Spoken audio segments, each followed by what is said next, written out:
आज हम बात करेंगे कि कैसे आप अपनी खुद की न्यूरल नेटवर्क बना सकते हैं। न्यूरल नेटवर्क एक ऐसी तकनीक है जो मशीन लर्निंग में बहुत महत्वपूर्ण है। यह इंसानी दिमाग के काम करने के तरीके से प्रेरित है। तो चलिए इसे समझते हैं। सबसे पहले न्यूरल नेटवर्क के मूल तत्वों को समझना जरूरी है। न्यूरल नेटवर्क में नोड्स होते हैं जिन्हें हम न्यूरॉन्स कहते हैं। ये न्यूरॉन्स एक दूसरे से जुड़े होते हैं और इनका एक लेयर स्ट्रक्चर होता है। आमतौर पर न्यूरल नेटवर्क में 3 प्रकार की लेयर्स होती हैं: इनपुट लेयर, हिडन लेयर और output layer. Input layer data को रिसीव करती है, हिडन लेयर प्रोसेसिंग करती है और आउटपुट लेयर परिणाम देती है। अब चलिए देखते हैं कि हम इसे कैसे बना सकते हैं। सबसे पहले हमें एक प्रोग्रामिंग भाषा की जरूरत होगी। पाइथन इस काम के लिए सबसे लोकप्रिय है।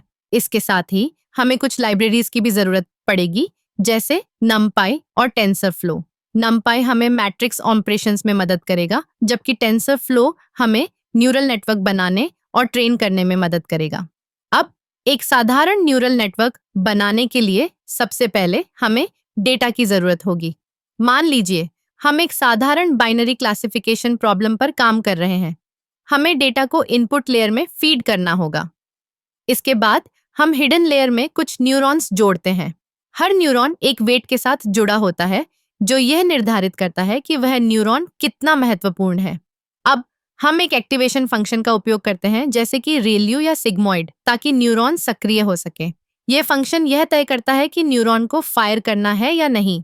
जब हम इनपुट डेटा को हिडन लेयर से गुजराते हैं, तो यह वेट्स और एक्टिवेशन फंक्शन के माध्यम से प्रोसेस होता है। फिर हम आउटपुट लेयर में जाते हैं, जहां हमें अंतिम परिणाम मिलता है। लेकिन ये सब कुछ सही नहीं होता। हमें अपने मॉडल को ट्रेन करना होता है।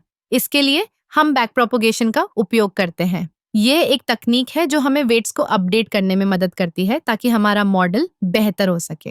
हर बार जब हम डेटा को फीड करते हैं, हम लॉस फंक्शन का उपयोग करते हैं, ताकि हम ये जान सकें कि हमारा मॉडल कितना सही है। अगर लॉस ज्यादा है, तो हमें वेट्स को सही दिशा में अपडेट करना होगा। इस प्रक्रिया को कई बार दोहराने के बाद हमारा न्यूरल नेटवर्क सीखता है और बेहतर परिणाम देने लगता है। तो यह था एक साधारण न्यूरल नेटवर्क बनाने का तरीका।